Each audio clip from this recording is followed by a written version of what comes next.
This is a buyer protection policy, and we want to make sure that sellers who are part of the consumer narrative and the consumer ecosystem are as well protected. But so far, so good with the recommendations from the BC Superintendent of Real Estate for increasing protections for home buyers. The challenge is that we don't know what the end result is going to be. After months of talking to organizations like the Real Estate Association, experts, and other stakeholders, here are the main recommendations.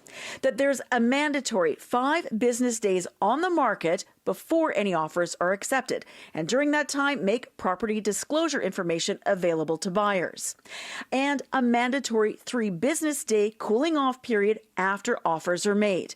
Mandatory with a few exceptions, and there'll be a termination fee to discourage frivolous offers. That termination fee giving the Real Estate Association pause, the administration of it, not the amount. That's about 1 to 4%, which will be around $1,000 to $5,000 on average, is what's being recommended. How does it get collected? Who's collecting it? Where does it get held?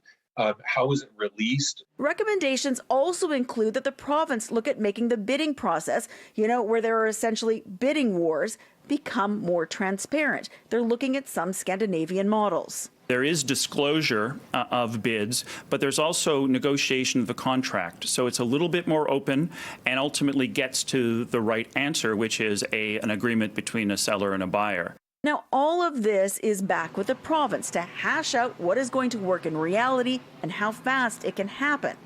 And that will take more conversations with the industry and a lot of education with the public, but they say there will be changes. At the end of the day, what we've talked about is a lot of work that needs to get done, and whether or not that means amending the standard forms or agreeing to standard clauses, but the government has mandated this. What was not included as part of determining these recommendations is overall affordability and the merits of the cooling off period, just that they determine how long that period should be.